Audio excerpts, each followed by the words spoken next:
Bonjour à tous, je vous souhaite une nouvelle fois la bienvenue à notre campagne digitale qui a pour thème la vérité présente, le message de Dieu pour aujourd'hui. Nous sommes donc à notre dernière journée de sermon et nous allons prêcher sur le sermon numéro 8 qui a pour thème le vrai message. C'est l'histoire de Billy Graham, un grand évangéliste qui s'apprêtait à monter dans un ascenseur. Étant donné qu'il est une très grande personnalité, un homme qui attendait dans l'ascenseur l'a reconnu. Après quelques échanges avec cet homme, Billy Graham lui a fait comprendre qu'il n'est pas un grand homme, mais qu'il a un grand message. Chers jeunes, nous aussi, nous avons un grand message. Le livre de l'Apocalypse présente la dernière invitation de Dieu donnée ces jours. C'est le message des 3 anges. Ensemble, nous allons lire Apocalypse chapitre 14, versets 6 à 12. Il est écrit: « Je vis un autre ange qui volait par le milieu du ciel, ayant un évangile éternel pour l'annoncer aux habitants de la terre, à toute nation, à toute tribu, à toute langue et à tout peuple. Il disait d'une voix forte: « Craignez Dieu et donnez-le gloire, car l'heure de son jugement est venue. Et adorez celui qui a fait le ciel, la terre, la mer et les sources d'eau. » Et un second ange suivit en disant: « Elle est tombée, Babylone la grande, qui a abreuvé toutes les nations du vin de la fureur de son impudicité. » Et un troisième ange les suivit en disant d'une voix forte: « Si quelqu'un adore la bête et son image, et reçoit une marque sur son front ou sur sa main, il boira lui aussi du vin de la fureur de Dieu, versé sans mélange dans la coupe de sa colère, et il sera tourmenté dans le feu et le soufre, devant les saints anges et devant l'agneau. La fumée de leur tourment monte au siècle des siècles, et ils n'ont de repos ni jour ni nuit, ceux qui adorent la bête et son image, et quiconque reçoit la marque de son nom. C'est ici la persévérance des saints qui gardent les commandements de Dieu et la foi de Jésus. » Avant d'aborder les éléments qui composent le message des 3 anges, il est nécessaire de souligner quelques aspects très importants. Tout d'abord, le contenu. Le message des 3 anges est un évangile éternel. Le terme évangile signifie bonne nouvelle et est utilisé dans la Bible pour désigner la bonne nouvelle de Dieu, c'est-à-dire que dans la naissance, dans la vie, dans la mort et la résurrection de Jésus, l'homme trouve le seul moyen du salut. L'évangile est ce que Dieu a fait et fera par Christ pour le salut de tous ceux qui croient. Chers jeunes, l'évangile c'est Jésus. En sa personne, tout l'évangile est résumé, car il n'y a de salut en aucun autre, car il n'y a sous le ciel aucun autre nom qui a été donné parmi les hommes par lequel nous devions être sauvés. Acte 4, verset 12. Deuxièmement, à qui il s'adresse? Le message des 3 anges a un caractère mondial. L'évangile éternel doit atteindre ceux qui vivent sur la terre, à chaque nation, tribu, langue et peuple. Apocalypse 14, verset 16. Tous les êtres humains sans distinction de nationalité, de langue, de position sociale doivent être confrontés à la vérité. Chacun doit décider pour ou contre l'évangile. Troisièmement, la façon dont il est prêché. Le message des 3 anges doit être proclamé à haute voix. Même si il faut utiliser un mégaphone, ce message doit être proclamé avec force. Avec ces précisions à l'esprit, nous sommes donc prêts à étudier le sens et l'importance de chacun des messages des 3 anges. Le premier message est l'appel à l'adoration. Il se lit comme suit dans Apocalypse 14, verset 7. « Craignez Dieu et donnez-lui gloire, car l'heure de son jugement est venue. Adorez celui qui a fait le ciel, la terre, la mer et les sources d'eau. » Ce message peut être résumé par 3 verbes. Craignez Dieu, rendez-lui gloire, adorer. Mais que signifie craindre Dieu? Vous pensez peut-être que c'est avoir peur de Dieu. Mais laissez-moi vous dire, craindre Dieu, ce n'est pas avoir peur de lui. Alors, de quoi s'agit-il? Selon la Bible, craindre Dieu, c'est vivre dans l'obéissance de ses commandements. Craindre Dieu et observe ses commandements, c'est là ce que doit faire tout homme.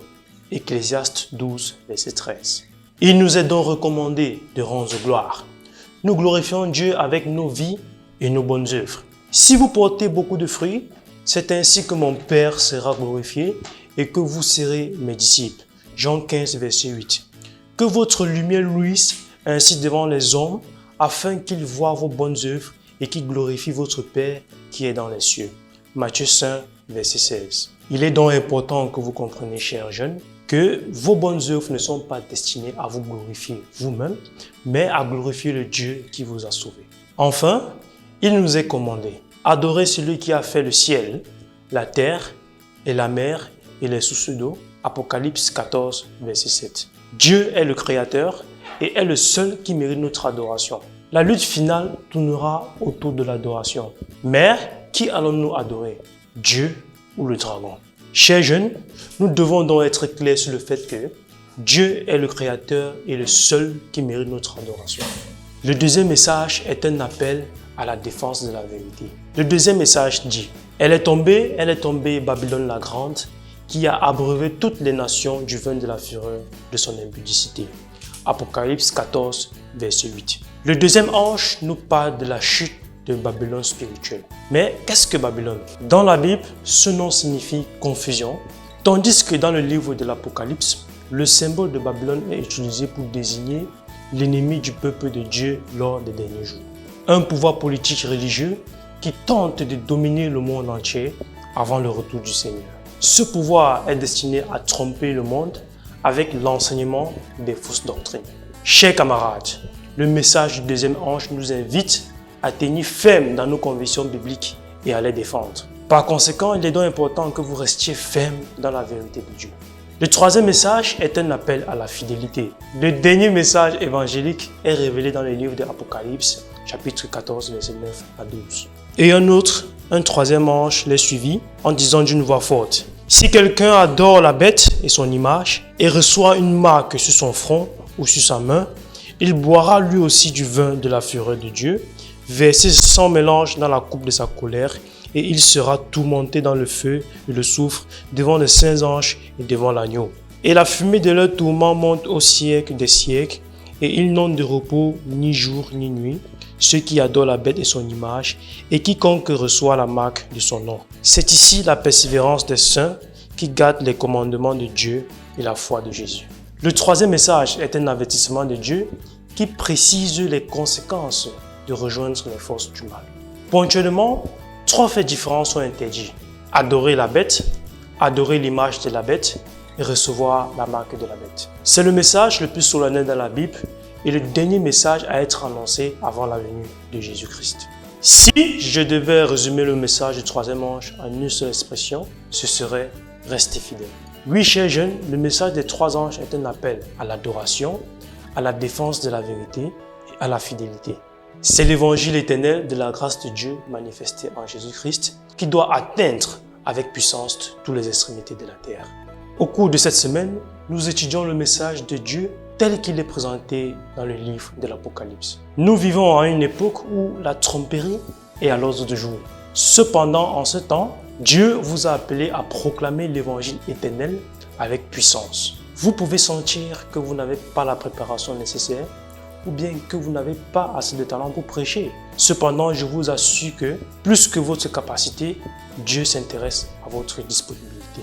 Souvenez-vous de Moïse. Il n'avait pas la capacité d'accomplir le travail que Dieu lui a donné. Il avait même dit à Dieu qu'il n'avait pas de voix pour parler, mais il a abandonné sa volonté et Dieu l'a utilisé avec puissance. Souvenez-vous de Jérémie. Quand Dieu l'a appelé, il a eu peur et il a dit qu'il n'était qu'un enfant. Mais il avait confiance que Dieu serait à ses côtés et a accompli le commandement que Dieu lui avait confié. Souvenez-vous de Pierre, c'était un simple pécheur qui n'avait pas étudié dans les grandes universités de son temps, mais il s'est donné entièrement à Jésus et le Saint-Esprit l'a utilisé avec puissance. Jeunes gens, aujourd'hui Dieu désire vous utiliser comme un outil pour proclamer l'évangile à haute voix. Demandez à Dieu de vous utiliser pour proclamer le véritable évangile avec puissance et vous verrez sa gloire se manifester dans votre vie. Nous sommes donc arrivés au thème de notre campagne digitale. Nous espérons que tout au long, vous avez été édifiés et que Dieu vous bénisse.